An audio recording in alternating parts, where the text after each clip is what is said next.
Hello दोस्त, आप सभी का स्वागत है द एजुकेटर ब्रो के नए वीडियो में।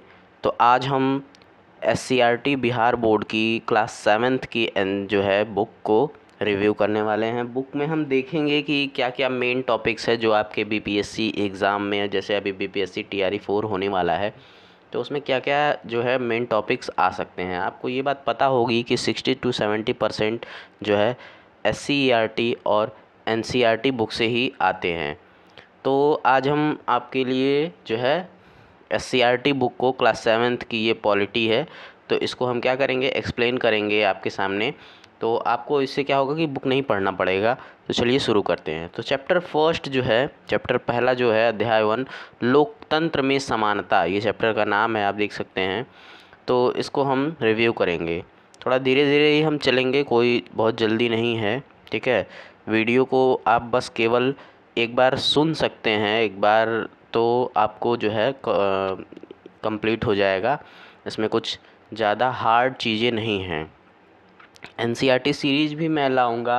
NCERT सीरीज़ चल रही है, वीडियो जो है आप प्लेलिस्ट में जाके देख सकते हैं। तो चलिए शुरू करते हैं। देखिए, सबसे पहले एक हमें पैराग्राफ दिया हुआ है। इसमें दो लोग, पूनम और ज्योति, इन लोगों का जो है कन्वर्सेशन है। तो वो आधार कार्ड, सॉरी, पहचान पत्र बनवाने के लिए जो है लोग क्या कर रही हैं, लाइन में लगी हैं। तो उसके बाद पहला क्वेश्चन पूछता है कि वोट देने का अधिकार किसे है। देखिए, मैंने पहले ही अंडरलाइन कर लिया है, तो आपको मैं बस अंडरलाइन जो चीज़ें वो बताऊंगा। उसके बाद देखिए कि आप देख सकते हैं कि ये कुछ एक फिर स्टोरी दी हुई है इसमें, पूनम की बेटी रमा, ठीक है। तो इस स्टोरी के बाद जो है एक हमें इम्पॉर्टेंट चीज़ देखने को मिलती है, एक इम्पॉर्टेंट पैराग्राफ है। लोकतंत्र के लिए यह एक बड़ी समस्या है कि कुछ मायनों में, जैसे वोट देने के अधिकार में तो समानता है, परंतु रोज़मर्रा की ज़िंदगी में कई प्रकार की असमानताएं हैं। ये ऊपर जो स्टोरी दी हुई है उसी के बेस पे ये कंक्लूजन है। तो हमें स्टोरी ज़्यादा नहीं जानना है, स्टोरी आपके पेपर में नहीं भी आएगा, आपको भी पता है। तो जो हमें मेन मेन पैराग्राफ है हम बस वही देखेंगे, इससे हमारे बहुत जो है टाइम का जो है बचत होगा।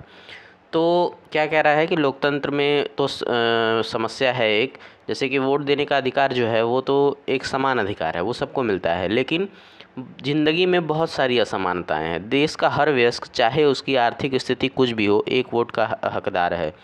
दूसरी तरफ लोगों की गरीबी, देखिए इसमें बेसिकली जो है गरीबी के बारे में बात किया हुआ है, ठीक है। तो अब हम नेक्स्ट चलते हैं। तो एक आपको टॉपिक है मानवीय गरिमा और असमानता। जब लोगों के साथ असमानता का व्यवहार होता है तो उनके सम्मान को ठेस पहुंचती है। ये बस एक लाइन इसमें दिया हुआ है। हाँ, देखिए ये एक थोड़ा सा इम्पोर्टेंट है, इसको आप स्टार कर लीजिएगा, इसको ध्यान से सुन लीजिएगा। गांधी जी की अफ्रीका यात्रा। आपने अफ्रीका प्रवास के दौरान एक बार गांधी जी को रेलगाड़ी द्वारा डरबन से प्रिटोरिया जा रहे थे। तो जब साउथ अफ्रीका में जो गांधी जी थे, तो उन्हें जो गांधी जी को ट्रेन से उतारा गया था, वो कहाँ से कहाँ जा रहे थे, तो डरबन से प्रिटोरिया जा रहे थे। गांधी जी के पास प्रथम श्रेणी का टिकट था। वो प्रथम श्रेणी मतलब कि फर्स्ट जो होता है, फर्स्ट क्लास का टिकट था उनके पास, और वो फर्स्ट क्लास में बैठे थे। दक्षिण अफ्रीका में उन दिनों रंग भेद चरम पर था। रंग भेद यानी कलर डिस्क्रिमिनेशन, जो दक्षिण गोरे और काले लोगों के बीच में जो हुआ था। ट्रेन जब मॉरिट्जबर्ग पहुंची तो रेल के डिब्बे में जिसमें गांधी जी यात्रा कर रहे थे, कुछ रेल कर्मचारी आए।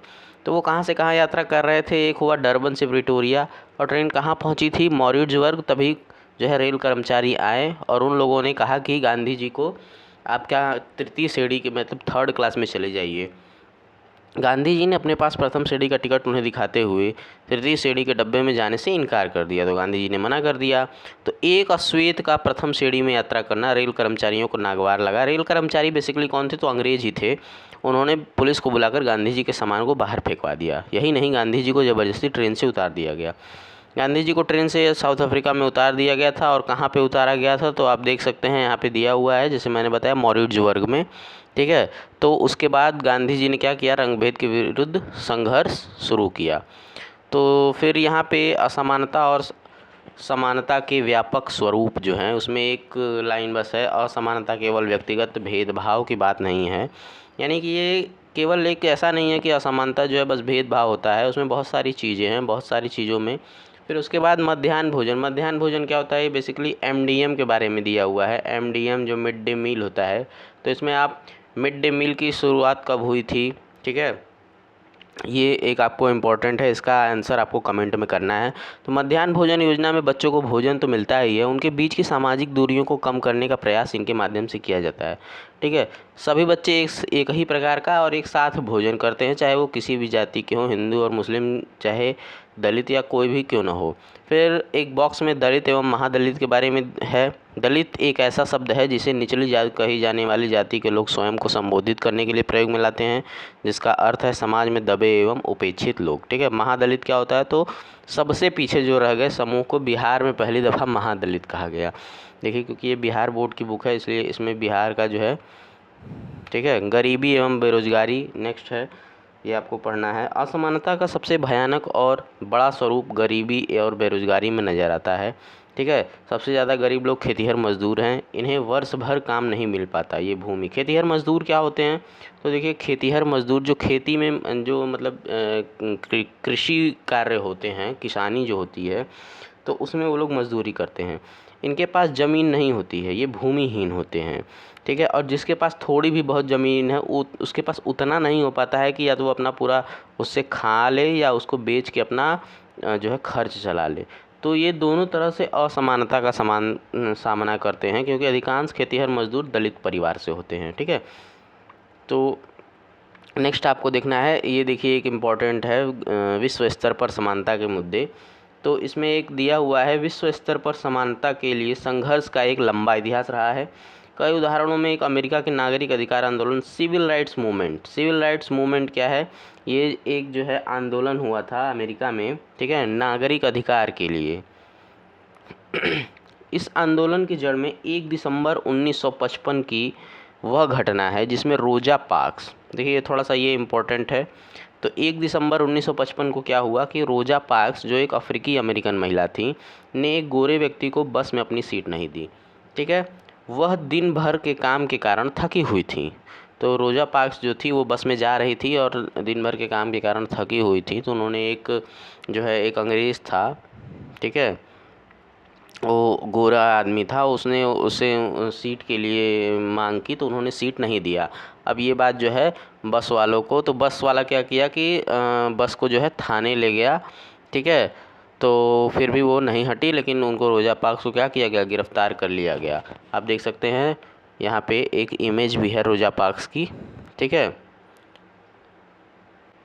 तो यहाँ एक इम्पॉर्टेंट चीज़ हमें मिलती है कि सन 1964 के नागरिक अधिकार अधिनियम द्वारा अमेरिका में श्वेत अश्वेत के आधार पर भेदभाव पर रोक लगा दी गई। तो ये क्वेश्चन पूछ सकता है आपसे कि नागरिक अधिकार अधिनियम या अमेरिका में जो श्वेत अश्वेत का आधार पे जो भेदभाव पर रोक लगी वो कब लगी, तो वो 1964 में लगी। और किसके द्वारा लगी, तो नागरिक अधिकार अधिनियम द्वारा लगी। ठीक है, तो चैप्टर 1 जो है वो ख़त्म हो गया, उसमें ज़्यादा कुछ इम्पोर्टेंट था नहीं।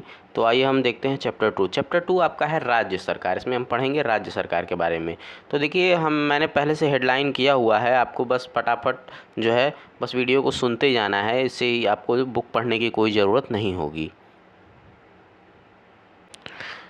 तो चलिए देखते हैं चैप्टर 2। तो इसमें दिया हुआ है कि पिछली कक्षा में हमने ये जाना कि सरकार 3 स्तरों में काम करती है। सरकार कितने स्तर में काम करती हैं, स्थानीय, राज्य और केंद्र। स्थानीय यानी लोकल गवर्नमेंट, राज्य यानी स्टेट गवर्नमेंट और केंद्र यानी सेंट्रल गवर्नमेंट। ठीक है, इसमें कोई दिक्कत नहीं है। तो नेक्स्ट देखिए क्या है, नेक्स्ट जो है इम्पोर्टेंट है विधायक का चुनाव। भारत के सभी राज्य में एक विधानसभा है। ऑब्वियस सी बात है, सबको पता है ये बात कि सभी राज्यों में जो है क्या होती है, विधानसभा होती है। इस सभा के सदस्यों को विधायक कहा जाता है, एमएलए कहा जाता है। यानी आप भी जहाँ रहते होंगे वो क्षेत्र किसी न किसी विधानसभा में आता होगा, तो वहाँ से एक प्रतिनिधि चुने जाते होंगे जिनको एमएलए यानी मेंबर ऑफ लेजिस्लेटिव असेंबली कहा जाता है। और वो कहाँ जाते हैं, अपने वो चुन के जो है विधानसभा में जाते हैं, जो कि विधायिका होती है। ठीक है, प्रत्येक राज्य में कई विधानसभा क्षेत्रों में बटा हुआ होता है। फिर उसके बाद एक जो है एक स्टोरी दी गई है आपको विधानसभा समझाने के लिए, लेकिन विधानसभा तो आपको पता ही होगा कि विधानसभा क्या होता है। देखिए एक चीज़ ध्यान दीजिएगा, आप किसी क्लास के जो है यूनिट टेस्ट की तैयारी नहीं कर रहे हैं कि आपको वो स्टोरी याद रखनी है। आपको बस इनमें मेन चीज़ याद रखनी है। जैसे कि हम यहाँ पे देखें तो सरकार का बनना, कुल विधानसभा क्षेत्रों में जिस राजनीतिक दल को आधे से ज़्यादा निर्वाचन क्षेत्रों में जीत मिलती है, राज्य उस दल को बहुमत माना जाता है। बहुमत के बारे में बेसिकली दिया हुआ है कि जिसमें आधे से ज़्यादा जो सीट जो भी पार्टी जीतेगी उसका बहुमत माना जाएगा। तो इसमें एक चीज़ इंपॉर्टेंट बस यहाँ पे है, बिहार में कुल 243 विधानसभा क्षेत्र हैं। तो ये क्वेश्चन आ सकता है बीपीएससी में कि बिहार में कितनी विधानसभा सीटें हैं, तो 243 सीटें हैं। ठीक है, उत्तर प्रदेश में कितनी विधानसभा सीटें हैं ये आपको कमेंट बॉक्स में बताना है।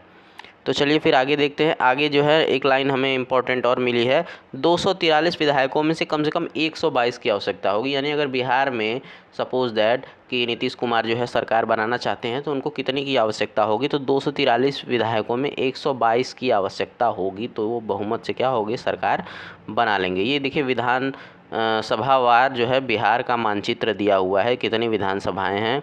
ठीक है, तो आप देख सकते हैं कि चुने गए सदस्य जो 2005 में जो बिहार विधानसभा चुनाव हुए थे उसमें जो है भारतीय राष्ट्रीय कांग्रेस ने 9 सीटें जीती थी, भारतीय जनता पार्टी ने 55 सीटें जीती थी, जनता दल यूनाइटेड 88 सीट, राष्ट्रीय जनता दल 54 सीट, लोक जनशक्ति पार्टी 10 सीट, अन्य राजनीतिक दल 17 सीट, निर्दलीय 10, यानी कुल मिला के 243 सीटों का जो है आपके पास डाटा दिया हुआ है।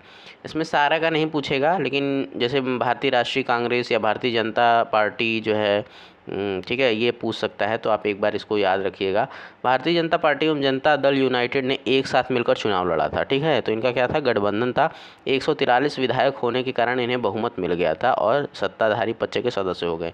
तो ये एक क्वेश्चन मिल सकता है कि 2005 में जो है किसकी सरकार बनी थी। तो आप देख सकते हैं 2005 में जो है भारतीय जनता पार्टी और जनता दल की जो है सरकार बनी थी। बिहार विधानसभा भवन आप देख सकते हैं, इमेज दिया हुआ है। ठीक है, राज्यपाल के बारे में एक बॉक्स हमें है दिख रहा है। तो राज्य का पूरा प्रशासन राज्यपाल के नाम से ही चलाया जाता है। देखिए राज्यपाल आपने पॉलिटी में पढ़ा होगा, जब आप पढ़ेंगे तो राज्यपाल कौन से आर्टिकल में कौन से भाग में राज्यपाल होता है, तो ये सब चीज़ें आपको याद रखनी है। ठीक है, तो राज्य का पूरा प्रशासन कौन संभालता है, तो राज्यपाल के नाम से ही चला जाता है। राज्यपाल देखिए क्या होता है, एक तरह से स्टेट का जो है राष्ट्रपति होता है। ठीक है, एक तरह से स्टेट का प्रेसिडेंट होता है। जैसे देश का जो है प्रधानमंत्री होता है, वैसे राज्य का जो है राज्यपाल जो है, जैसे देश में राष्ट्रपति कार्य करता है वैसे प्रदेश में राज्यपाल का वो पद होता है। वह उस दल या गठबंधन के नेता को बुलाते हैं जिसे बहुमत प्राप्त हो। बेसिकली राज्यपाल का काम क्या है, तो राज्यपाल क्या करता है कि जैसे बीजेपी की जो है गवर्नमेंट बनने वाली है, यानी बीजेपी को जो है बहुमत मिला, तो राज्यपाल क्या करेंगे, राज्यपाल इनको बुलाएंगे और कहेंगे कि आपको जो है गवर्नमेंट बनने वाली है, तो वो इस पार्टी के एक जो भी मेंबर होगा जिसकी सहमति होगी तो उसको मुख्यमंत्री के पद पर नियुक्त करेंगे। यानी ये क्वेश्चन हमें यहाँ से मिलता है कि मुख्यमंत्री यानी सीएम की नियुक्ति कौन करता है, तो सीएम की नियुक्ति कौन करता है, राज्यपाल करता है। ठीक है, कोई दिक्कत इसमें आपको नहीं होनी चाहिए। राज्य सरकार संविधान के नियमों के अनुसार अपना कामकाज चलाए, ये कौन सुनिश्चित करता है, तो राज्यपाल सुनिश्चित करता है। ठीक है, आपको जो पिछले में जो दिया गया था डाटा वो फिर आपसे यहाँ पे पूछा हुआ है, तो ये हमें ज़्यादा ध्यान नहीं देना है। हाँ, ये एक देखिए विधान परिषद के बारे में जो है इसमें काफ़ी इंपॉर्टेंट चीज़ें हैं, तो इसको हम देखते हैं। भारत के प्रत्येक राज्य में विधानसभा है, सबको पता है, परंतु कुछ राज्यों तथा बिहार, आंध्र प्रदेश, उत्तर प्रदेश, कर्नाटक, महाराष्ट्र एवं जम्मू कश्मीर के विधानमंडल में द्वितीय सदन के रूप में विधान परिषद है। देखिए यहाँ द्विसदनीय व्यवस्था है, एक है विधान परिषद और एक है विधानसभा। यानी अपर हाउस जो है वो विधानसभा है, लोअर जो है विधान परिषद है। ठीक है, सॉरी एक मिस्टेक हो गई यहाँ पे। विधान परिषद को उच्च सदन यानी अपर हाउस जो है विधान परिषद को कहा जाता है। ये एक स्थायी सभा होती है जो कभी भंग नहीं होती, कभी इसको आप खारिज नहीं कर सकते। प्रत्येक 2 वर्षों के बाद 1/3 सदस्य अपने आप सेवानिवृत्त हो जाते हैं और उनके स्थान पर पुनः निर्वाचन या मनोनयन होता है। देखिए निर्वाचन और मनोनयन में अंतर आपको मैं बता दूं, निर्वाचन जो होता है वो चुने जाते हैं, मनोनयन मतलब जो वो लोग खुद से बिना मतलब वोटिंग के खुद सेलेक्ट करते हैं उसको मनोनयन कहते हैं। तो बिहार परिषद के सदस्यों की समस्त संख्या उस राज्य के विधानसभा के कुल सदस्यों की संख्या के 1/3 से अधिक और किसी भी दशा में सदस्यों की संख्या 40 से कम नहीं होगी। ये सिर्फ और सिर्फ बिहार विधानसभा की बात है। विधान परिषद के गठन में कुल निर्धारित सदस्यों की 1/3 सदस्य नगर पालिका। देखिए इसमें ज़्यादा कुछ इंपॉर्टेंट है उतना नहीं है। एक नीचे आपको एक लाइन दिख रही है, ये झारखंड के अलग राज्य बनने के बाद बिहार विधान परिषद में कुल 75 सीट हैं। अभी आपने देखा 2005 में तो कितनी सीटें थी, तो अब जो है 75 सीटें हो गई हैं। इसमें स्थानीय निकाय द्वारा, ठीक है, तो ये विधान परिषद की सीट है, ना कि विधानसभा की, ठीक है, इसको आपको ध्यान में रखना है। अब विधानसभा में क्या है, बहस जो होती है तो सभी मंत्री अपने विभाग से संबंधित प्रस्ताव कहाँ लेके आते हैं, विधानसभा में लेके आते हैं और वहाँ चर्चा करते हैं। और उसमें जितने विपक्षी दल होते हैं वो क्या करते हैं, बहस करते हैं। फिर उसमें उसके क्या मेरिट्स होते हैं, डिमेरिट्स होते हैं, उसको सुना जाता है। तो उसके बाद जो है इसमें आपको जो है विधानसभा का एक दिया हुआ है कि कैसे क्या होता है। जैसे यहाँ पे विधायक, पहला विधायक बोल रही हैं कि अध्यक्ष महोदय, जैसा कि हम सभी लोग, तो ये आपको एक सीन क्रिएट करके दिखाया गया है कि विधानसभा में क्या होता है, ठीक है। ये आपने कभी भी यूट्यूब या टीवी पे जो है संसद टीवी पे देखा ही होगा। तो बीपीएससी जो है, देखिए हमसे एक क्वेश्चन जो है ऐसे नहीं पूछती है।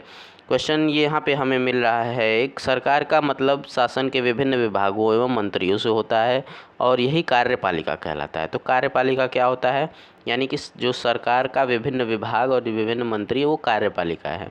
और दूसरी तरफ जो विधायक और विधानसभा में एकत्रित होते हैं उन्हें क्या कहते हैं, विधायिका कहते हैं। तो ठीक है, डेमोक्रेसी यानी लोकतंत्र के 3 स्तंभ होते हैं, ये आपको पता है, और कौन कौन से हैं वो आपको कमेंट में बताना है। सरकार की कार्यप्रणाली, तो सरकार कैसे काम करती है इसमें यही देखना है हमें। तो विभागों के द्वारा जो भी कार्य पूर्ण किया जाता है उसका बजट सदन द्वारा स्वीकृत किया जाए। पहले बजट पास होगा, फिर जो है उस कार्य का विवरण जो है दिया जाता है, ठीक है। तो सेकंड चैप्टर इसमें ख़त्म हो गया। अब थर्ड चैप्टर है, तो थर्ड चैप्टर क्या है, शिक्षा एवं स्वास्थ्य के क्षेत्र में सरकार की भूमिका। देखिए इतना छोटा छोटा चैप्टर, आप सोच रहे होंगे कि इतना छोटा छोटा चैप्टर क्यों है। आप सोचिए कि एक सरकारी स्कूल यानी एक जूनियर स्कूल के जो है कक्षा 7 के बच्चे के पढ़ने के लिए बनाई गई है। आपको इसमें से बस जो है थोड़ी जो इम्पोर्टेंट चीज़ है वो बस एक फ़िल्टर करना है। मैं यहाँ पे बस आपको एक फ़िल्टर दे रहा हूँ, ठीक है। आपको उससे क्या होगा, पूरी बुक नहीं पढ़नी पड़ेगी। आप वीडियो को फास्ट करके, वीडियो को स्लो करके, डाउनलोड करके देख सकते हैं, उसमें कोई दिक्कत नहीं है। तो तीसरा चैप्टर जो है वो शिक्षा एवं स्वास्थ्य के क्षेत्र में सरकार की भूमिका। तो देखिए 2001 की जनगणना के अनुसार बिहार में साक्षरता की स्थिति, ये एक इम्पॉर्टेंट है, ये क्वेश्चन आ सकता है। तो कुल प्रतिशत जो है 47 यानी 47% जो है क्या थी, लिटरेसी थी बिहार में। कब, 2001 में, ठीक है। तो उसमें जो है 60% मेल थी, मेल पॉपुलेशन थी, और 33% जो है फीमेल थी, और ठीक है, तो कुल मिला के कितना हो गया, 47% टोटल थी। अब इसमें अनुसूचित जाति और अनुसूचित जनजाति यानी एससी और एसटी के बारे में दिया हुआ है कि 29 और 28% थी, ठीक है। तो काफ़ी जो है कम लिटरेसी रेट थी बिहार की।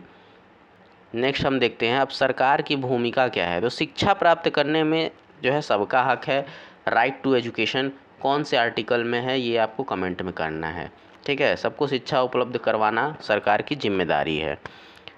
इसमें एक स्टोरी दिया हुआ है, अनुप्रिया अंतरा सालिनी, ठीक है। इसमें हमें कुछ स्टोरी में से जो है फ़िल्टर नहीं करना है ज़्यादातर, ठीक है। एक नज़र शिक्षा के अधिकार पर। शिक्षा के अधिकार 1 अप्रैल 2010 में पूरे देश में लागू हो गए। यानी अभी मैंने जो राइट टू एजुकेशन की बात की वो RTE यानी शिक्षा का अधिकार, ये कब लागू हुआ, तो 1 अप्रैल 2010 को लागू हुआ। ये एक इम्पोर्टेंट क्वेश्चन है। शिक्षा के अधिकार के तहत 6 से 14 वर्ष के आयु वाले बच्चों को अनिवार्य एवं निःशुल्क शिक्षा देना है, ठीक है। जिस स्कूल के आप टीचर बनने जा रहे हैं बीपीएससी एग्ज़ाम के थ्रू, आप तो उसी स्कूल के टीचर बनेंगे ना, ठीक है। तो चलिए हम नेक्स्ट फिर देखते हैं इम्पॉर्टेंट चीज़ क्या है। तो समानता के आधार पर किसी समाज को खड़ा करने के लिए शिक्षा और स्वास्थ्य महत्वपूर्ण है। तो शिक्षा और स्वास्थ्य क्यों महत्वपूर्ण है, तो किसी भी समाज को समानता के आधार पर जो है स्टैंड अप करने के लिए। अब समाज में लिंग भेद नेक्स्ट चैप्टर है। लिंग भेद क्या है, जेंडर के आधार पर डिस्क्रिमिनेशन करना कि तुम महिला हो तो तुम ये नहीं कर सकती, तुम पुरुष हो तो तुम ये नहीं कर सकते, ठीक है। यही चैप्टर है। देखिए आपको यहाँ पे कुछ जो है ऑक्यूपेशन दिए हुए हैं, या जो जेवर पहने जो ताकतवर है तो ये एक बेसिकली क्या होता है कि हमारे एक ह्यूमन माइंड में पहले से धारणा दी होती है, ठीक है। तो इसमें हम देखते हैं कि क्या हम फ़िल्टर कर सकते हैं आपके लिए। लिंग मनुष्य की जैविक संरचना है। लिंग कैसी संरचना है? तो जैविक संरचना है। प्रजनन अंग यह निर्धारित करते हैं कि हम स्त्री हैं या पुरुष, ठीक है। जेंडर का अर्थ लिंग यानी स्त्रीलिंग व पुल्लिंग के लिए करते हैं, यह एक गलत धारणा है। जेंडर हमारे सामाजिक व्यवहार को दर्शाता है। तो जेंडर क्या करता है? हमारे सामाजिक व्यवहार को दर्शाता है, ना कि बायोलॉजिकली दर्शाता है, ठीक है। महिला एवं पुरुष को क्या पहनना चाहिए, क्या काम करना चाहिए, कैसे व्यवहार करना चाहिए, यही हमें देखना है, ठीक है। यहाँ पे दो एक स्टोरी दी हुई है, तो आपको मैं बता रहा हूँ कि स्टोरी को जो है ज़्यादा ध्यान में नहीं रखना है, ठीक है। तो चलिए हम लोग आगे देखते हैं घरेलू कार्य का मूल, ठीक है। घरेलू कार्य में कौन काम करता है? तो बेसिकली महिलाएं काम करती हैं, लेकिन यह एक मिथ है। तो देखिए नेक्स्ट इम्पॉर्टेंट क्या है कि लंबे समय से दहेज के कारण बहुओं को मारा पीटा और जलाया जा रहा है। महिलाओं ने दहेज के खिलाफ 1980 के दशक में जोरदार आंदोलन छेड़ा। इसमें बड़ी संख्या में महिलाओं ने भाग लिया। तो घरेलू हिंसा के खिलाफ जो है आंदोलन कब हुआ? तो 1980 में हुआ, ठीक है। उसके बाद हम देखते हैं घरेलू हिंसा के खिलाफ आंदोलन। तो इसमें आंदोलन फिर कब हुए? घरेलू हिंसा महिलाओं की एक आम और गंभीर समस्या रही है। इसको लेकर महिला समूह लंबे समय से संघर्ष कर रहे, तब जाकर 2006 में घरेलू हिंसा का उत्पीड़न कानून पारित हुआ। तो अब क्वेश्चन आपसे पूछ सकता है कि घरेलू हिंसा का उत्पीड़न कानून कब पारित हुआ? तो 2006 में पारित हुआ, ठीक है। तो देखिए हम चैप्टर 6 पर पहुंच चुके हैं। चैप्टर 6 हमें शुरू करना है मीडिया और लोकतंत्र। देखिए इसमें क्या क्या इंपॉर्टेंट चीज़ें आपको मिल सकती हैं। तो सबसे पहले लाइन है, वर्ष 2008 में कोसी में बड़े इलाके में आई विनाशकारी बाढ़ के विषय में सुना होगा। तो कोसी में विनाशकारी बाढ़ कब आई थी? 2008 में आई थी। कोसी नदी को क्या कहा जाता है? बिहार में कोसी नदी को किस नाम से जाना जाता है, ये आपको कमेंट में बताना है, ठीक है। और कोसी नदी जो है किस राज्य से आती है? तो देखिए समाज में विचारों एवं खबरों को आदान प्रदान का माध्यम या साधन मीडिया कहलाता है, ठीक है। मास मीडिया क्या होता है? जो भी हमें समाचार पत्र पत्रिकाएं, radio, TV channel, phone, fax, mobile, internet, इस सब के माध्यम से देश विदेश तक पहुंची है, इसी को मास मीडिया कहते हैं, ठीक है। अब मीडिया के तकनीक में बदलाव। तो मीडिया के तकनीक में क्या बदलाव हुआ है कि प्रिंट मीडिया की जगह अब डिजिटल मीडिया या वर्चुअल मीडिया जो है ज़्यादा क्या हो गया? फेमस हो गया है, ठीक है। टीवी, रेडियो, इंटरनेट यदि प्रचलित माध्यम हो गए हैं, उसका असर जो है समाज पर पड़ता है। मीडिया द्वारा लोगों में जागरूकता फैलाई जाती है। संबंधित विभाग के मंत्री को पत्र लिखना, हस्ताक्षर अभियान चलाना, ये सब तमाम चीज़ें होती हैं। इसमें कोई फैक्चुअल न्यूज़ नहीं है, ये सब जो है थियोरेटिकल है। हाँ, फैक्चुअल जो है एक हमें इम्पोर्टेंट यहाँ पे मिला हुआ है पार्ट। फैक्चुअल क्या है? तो मनरेगा महात्मा गांधी राष्ट्रीय ग्रामीण रोजगार गारंटी अधिनियम, ये कब लागू हुआ? तो 2 अक्टूबर 2009 से पूर्व इसे नरेगा के नाम से जाना जाता था, ठीक है। इसमें क्या होता है? देखिए गांव में जो लोग रहते होंगे उनको पता होगा कि नरेगा या मनरेगा के अंतर्गत मिनिमम आपको वर्ष में 100 दिन जो है काम दिया जाएगा, ठीक है। जैसे कि जो मज़दूरी लोग करते हैं कि उन्हें वर्ष भर काम नहीं मिल पाता है, तो वर्ष भर में 100 दिन के काम की जो है गारंटी कौन लेगी? सरकार लेगी, ठीक है। उसके बाद हम नेक्स्ट देखते हैं। तो 14 जून के आसपास बिहार में मानसून जो है प्रवेश हो जाता है। जून जुलाई जो है मानसून का सीज़न होता ही है। तो संचार माध्यम एक स्वस्थ लोकतंत्र को आधार देने की भूमिका निभाता। देखिए इसमें एक इम्पॉर्टेंट चीज़ है, ऑल वुमेन न्यूज़ नेटवर्क, यानी ये जो है बिहार में शुरू हुआ है, तो इसके बारे में हमें पढ़ना पड़ेगा। मुजफ्फरपुर से लगभग 55 किलोमीटर दूर एक जगह है दियारा। तो दियारा में क्या हुआ कि दिसंबर 2007 में यहाँ की 5 महिलाओं ने छोटे वीडियो कैमरे की मदद से आसपास की छोटी छोटी खबरों को गांव के लोगों तक पहुंचाना शुरू किया। ये महिलाएं बिना बिजली और टेलीफोन के लोगों की मूलभूत सुविधाओं को सरल करती थी, ठीक है। अपन समाचार ऑल वुमेन न्यूज़ नेटवर्क नाम से जाना जाता है, ठीक है। एक गांव से शुरू, तो ये कहाँ शुरू हुआ था? मुजफ्फरपुर से 55 किलोमीटर दूर दियारा नामक गांव में, ठीक है। और कितनी महिलाओं ने इसे शुरू किया था? तो 5 महिलाओं ने। अब इसके बाद है नेक्स्ट विज्ञापन की समझ। ये लास्ट चैप्टर है, इसके बाद हम बचा हुआ पार्ट जो है पार्ट 2 में कवर करेंगे, ठीक है। तो देख सकते हैं ये कुछ आपको कटआउट्स दिए हुए हैं बिहार के जो इम्पोर्टेंट पेपर न्यूज़पेपर हैं, ठीक है। ब्रांड के बारे में हमें इसमें दिया हुआ है कि जैसे हम ब्रांड की सामान ख़रीदते हैं कि नहीं, हमें ये सैमसंग का चाहिए, हमें इसका चाहिए। मिलेनिन क्या होता है? मिलेनिन हमें सूरज की नुकसानदायक पैराबैंगनी किरणों से बचाता है। जिनकी त्वचा में मिलेनिन की मात्रा ज़्यादा होती है वो सांवले दिखते हैं। जो लोग फेयर एंड लवली का इस्तेमाल करना चाहते हैं ज़्यादा, उनमें क्या होती है, मिलेनिन की मात्रा जो है ज़्यादा होती है और इसीलिए वो सांवरे दिखते हैं। कोई भी क्रीम मिलेनिन की मात्रा कम या ज़्यादा नहीं कर सकती। वो बस आपको आपके फेस के ऊपर जो है बस एक लेयर बना देगी जिससे आप गोरे लगने लगेंगे। ये बस एक छलावा मात्र है और कुछ ये है नहीं।